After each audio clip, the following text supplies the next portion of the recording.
Bonsoir et bienvenue pour ce mercredi soir et toujours c'est un plaisir d'être avec vous, chez vous.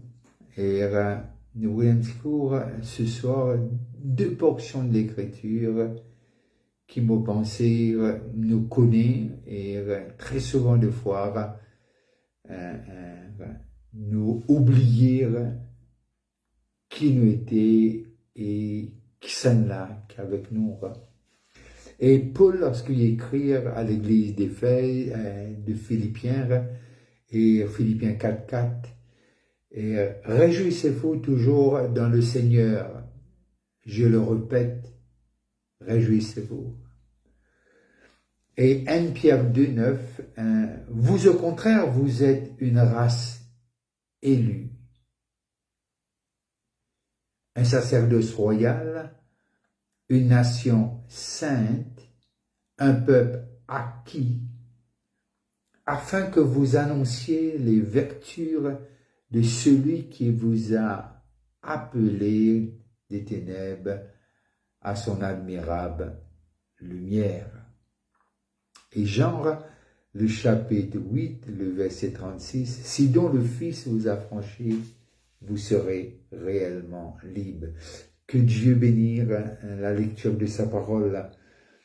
Et si mon vie donne un titre à ce partage de ce soir, moi peux lire tout simplement A Reason to Rejoice, une raison pour nous réjouir. Une raison pour nous réjouir. Lire très souvent de fois, et nous demandons nous-mêmes et nous posons nous-mêmes cette question.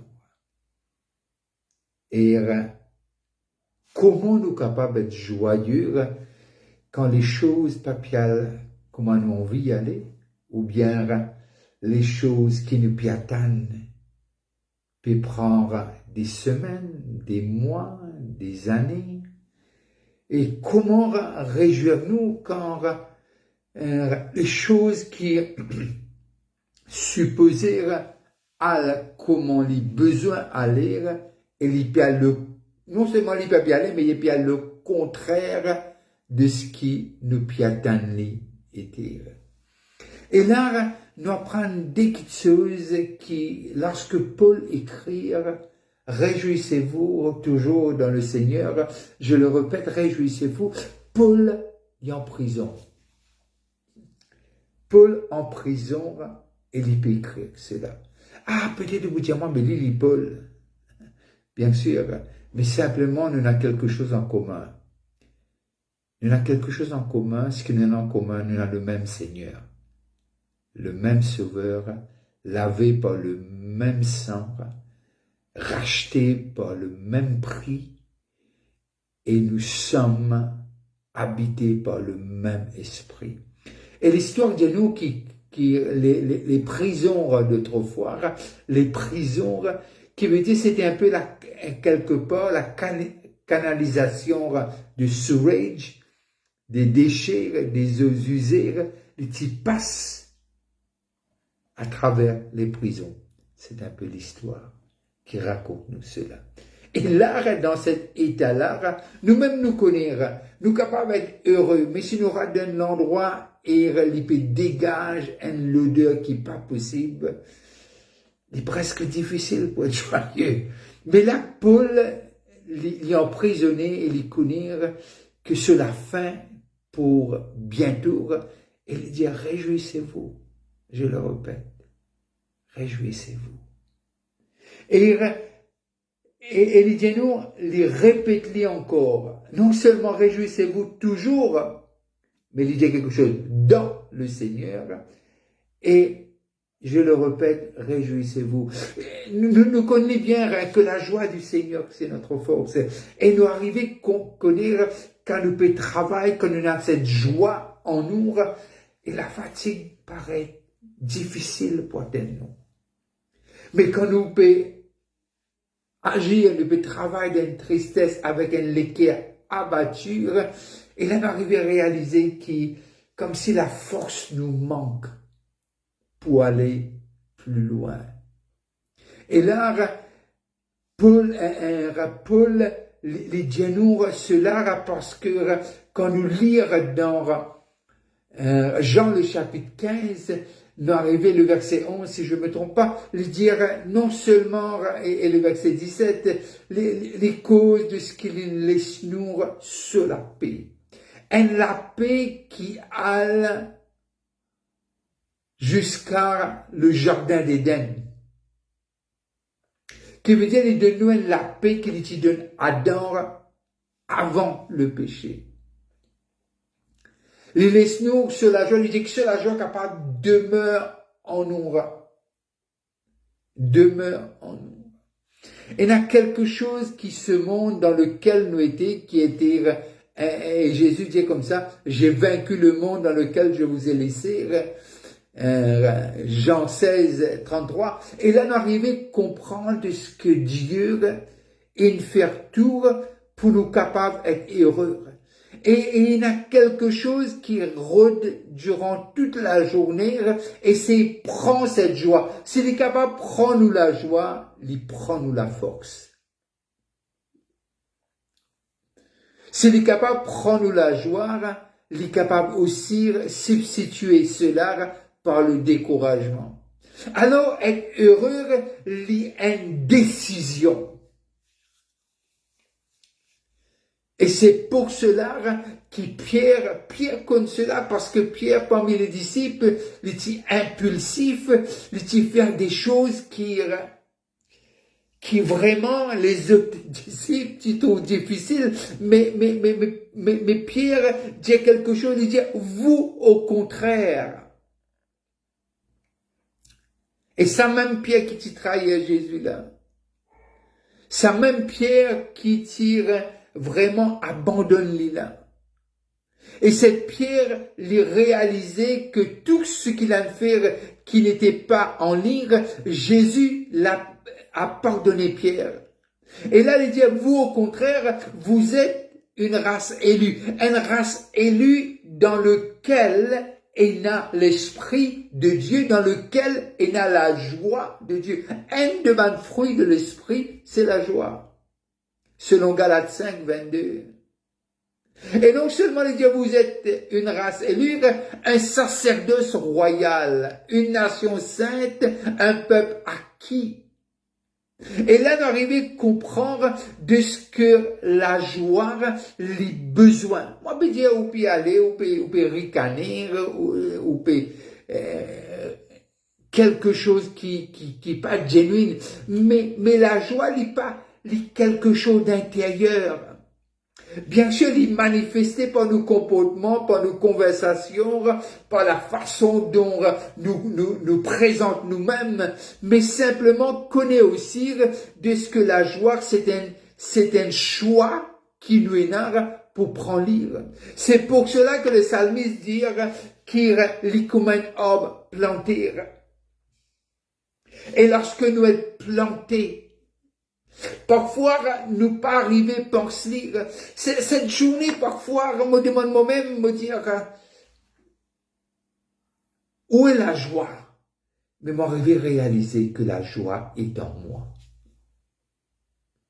Parce que Dieu peut envie, il pas laisse nous la médiocrité, il laisse nous un esprit d'excellence.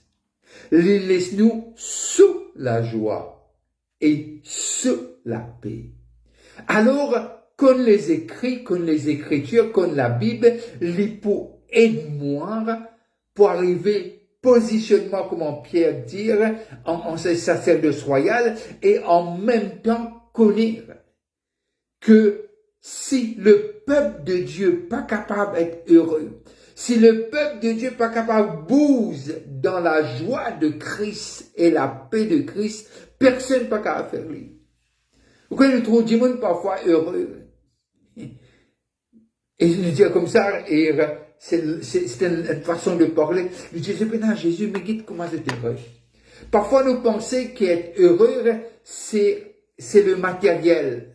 Moi, je peux dire que le matériel n'est pas bon. Non, au contraire, la Bible dit comme ça, sera donné une mesure qui déborde, serrée. Une mesure qui qui est au-delà. Dieu, c'est un Dieu d'extravagance, il donne en abondance. Mais c'est pas ces choses-là qui est notre joie. Notre joie, elle vient de son esprit, elle vient de la communion avec lui. Le psalmiste dit, une petite chose qui me demande toi, qui me capable demeure dans ta présence, qui me demeure dans la maison. Et là, nous arrivons à comprendre dans cette dernière dispensation, cette dispensation dans laquelle nous pouvons vivre, c'est nous l'habitation. C'est nous qui est le temple. C'est nous, c'est là où que Dieu demeure. Et quand nous rencontrons, et là le corps de Christ rencontrons, il y a une plus grande joie, une plus grande manifestation, mais parfois c'est difficile. Mais vos pensées, nous besoin apprendre nous-mêmes de croire et de continuer de croire, de ne pas arrêter de croire de ce que tout ce qu'il a dit est réel. Bien que Dieu dit avec nous, mais mon sûr est certain qui beaucoup connaissent la solitude. Une des petites choses qui fait plus beaucoup d'égards dans ce 21e siècle, c'est la solitude. Mais nous, enfants de Dieu, et très souvent de fois, nous seuls, oui, mais simplement une solitude qui est vraiment pesante. Une solitude qui vraiment... Non, c'est pas de Dieu. C'est une ruse du diable qui fait nous croire qu'il nous seul. Mais la Bible promet nous qu'il jamais nous seul. Tous ceux qui sont nés de nouveau ont reçu l'Esprit et l'Esprit demeure en nous. C'est pour cela que parfois la communion fraternelle y est. Même dans nous l'état, lorsque nous joignons en communion et nous édifions-nous par un psaume, nous édifions-nous par un verset, nous édifions-nous par une expérience qui nous fait avec Dieu ou ce que Dieu nous fait dans nous la vie, et cela encourage-nous et aide-nous pour réjouir-nous. Hier, on assise à côté d'un jeune homme. Et là, nous peut causer. Et là, m'arrivé à comprendre qu'il nous tourne, nous passe par les vallées. Mais passe par une vallée veut jamais dire que Dieu retire sur la joie et les retire sur la paix. Non. Il donne en abondance. Nous besoin de nous-mêmes comprendre et faire nous-mêmes comprendre et c'est continuer faire nous comprendre ce que Dieu a dit. Il est vrai et amen.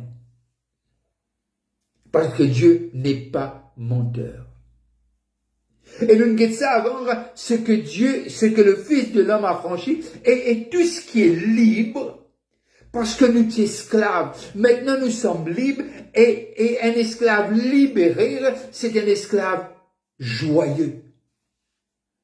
Une personne libérée, c'est une personne joyeuse. Veut pas dire que si la maladie qui essaye vraiment une emprise le nous de ce que Dieu tire sur la joie. Et bien sûr que douleur c'est quelque chose qui n'est pas agréable. Moi, je dire quand vous dans douleur, vous riez, non, moi comprends cela. Est-ce qu'il y a un moment de vallée, mais simplement ce qui m'a pu envie, peut-être mettre l'emphase et faire moi-même comprendre que la paix et la joie de Dieu, quand il donne, il pas reprend. Il est avec nous. Il est avec nous. Et moi, me croire que c'est quelque chose qui nous besoin de développer. Et quand nous tous seuls, ce que le diable a envie de faire, c'est amener-nous dans un coin et isole-nous. Quand nous sommes isolés, les plus faciles pour que le diable vraiment essaye emmène-nous vers un découragement. C'est pour cela, la communion, et trouve le plaisir dans ce parole. Essaye médite dans ce qui est vrai. Et ça, c'est vrai. Pardon, ça, c'est vrai. Cette parole n'est pas faillir, n'est pas capable de faillir, bien qu'il y demeure pendant tellement d'années. Et lorsque Paul peut écrire les années 60 et 62 après Jésus-Christ, et Paul dans prison, lui dit réjouis-nous. Parce que Paul trouve au-delà. Paul, il gagne cette expérience et cette vision quand il visite le ciel. Il y a des choses qu'il n'est pas capable de dire. C'était pas fait pour être dit. Nous tout qu'il a, nous ban humains, nous tout qu'il a, nous passons un moment. Lorsque mon père Cizé, durant cette journée, me dit, quelle parole. Et c'était clair. Tu n'as une raison pour réjouir-toi, Vishnu. Tu as une raison pour réjouir-toi, sacerdoce royal. Tu as une raison pour réjouir-toi, peuple élu. Tu as une raison pour réjouir-toi, toi que Dieu a racheté. Tu as une raison pour réjouir-toi parce que tu as été acquis un grand prix pour un grand roi et pour l'éternité. Pour l'éternité. Si vous demandez moi comment, si vous me connaissez la journée, et vous dites moi, mais comment tu vis avec un titre pareil? Moi, j'ai besoin de réaliser que le Dieu que nous servons, il n'est pas loin. Il est beaucoup plus près qu'on peut imaginer. Il demeure en nous. Il demeure en nous. Et il a choisi de demeurer en nous. Et un jour, mon dit un jeune homme, tu vas prêcher, mais si c'est pas toi, c'est pas toi qui choisis toi-même pour prêcher, mais c'est Dieu qui choisit toi. Alors, sois encouragé. Et ce soir, me dire un peu comment David, mon âme, prends courage. Prends courage, mon âme. Parce qu'il y a quelqu'un qui est 3 fois saint, quelqu'un qui est grand, quelqu'un qui est au-dessus de tout, quelqu'un qui a quitté le ciel, qui est descendu afin de préparer une place pour moi là-haut. Et ce quelqu'un, il a fait pour toi, il a fait pour moi, il a fait pour l'humanité. Et c'est aussi simple que ça. Seigneur Jésus, je veux me positionner dans ce que tu as déclaré pour moi et à travers ton sang et ton Esprit Saint. Croyez-moi, c'est difficile parfois d'être joyeux. C'est difficile parfois quand tout ne tourne pas rond. C'est difficile de prétendre. Mais la Noire Bécause c'est pas une pièce de théâtre, non. Il y a notre Créateur qui dit, je vous laisse ma joie, je vous laisse ma paix. Là, nous avons le Seigneur des Seigneurs, le Roi des Rois, le Créateur de la terre et des cieux, celui à qui appartient l'or et l'argent, celui qui a tout fait, celui qui est le commencement et qui est la fin, et qui dit, je vous laisse rester, demeurer dans ma joie et dans ma paix. Je ne sais pas, tu passes à travers quoi. Peut-être les gens lorsque les gens te rencontrent, il y a toujours ce sourire. Et je sais, et parfois, c'est notre façon de faire, notre culture, d'être accueillant. Mais parfois, quand Dieu me dit, si vous avez tendance, ça peut brûler. Vous êtes capable d'identifier avec toi. Mais Dieu est toi, celui qui t'a déclaré fils et fille de Dieu, celui qui a déclaré que tu es princesse. Alors, peu importe comment était ta journée, peu importe comment les gens t'ont traité, peu importe. Tu ne peux pas changer la façon dont ils te traitent, mais tu peux changer la façon dont tu acceptes les choses. N'accepte pas ce que les gens te disent, comme si c'était de l'absolu. Non, non, non, non. Ce que Dieu a déclaré, c'est ça que tu es. Et c'est ça que tu restes, que tu vas rester tout le long de ta vie pour ton éternité. Et c'est qu'il y a quelqu'un. Il a ses regards braqués sur toi. Il va plus loin, il dit que tu es la prunelle de ses yeux. Et tu es dans les paumes de ses mains. Alors réjouis-toi, tu es aimé par le ciel. Tu es aimé par Jésus. Réjouis-toi, il ne t'a pas oublié. Parce qu'il a écrit ton nom. Il a écrit ton nom. Et il te connaît par ton nom. Et sur cela, je dois prendre congé de vous. Je veux vous dire que vous avez le droit de vous réjouir parce que quelqu'un a payé le prix pour vous. Passez une très bonne fin de soirée. Si vous avez un moment, priez pour moi et ma famille et priez pour le pays. Et n'oubliez pas, demain, dans le Youth Hall, au JNJ Auditorium, on aura The Goldies, qui veut dire les chants d'anciens, d'antan. Je veux vous inviter, tous ceux qui sont connectés, je veux vous inviter demain à 7h30. Croyez-moi, on va passer un moment extraordinaire. Et j'aurais souhaité vous voir et vous accueillir. Alors si vous passez à table, je vous dis bon appétit. Et je veux vous dire que la lumière de sa face n'arrête pas de briller sur vous. Je ne sais pas, je veux dire à quelqu'un quelque chose. Peut-être on t'a maltraité. Peut-être les gens n'ont pas été polis et le langage t'ont blessé. Mais je peux te dire, pardonne-leur et sais qui tu es. Passez une très bonne fin de soirée et restez connectés. Bye bye. Et on se voit demain soir à 7h30.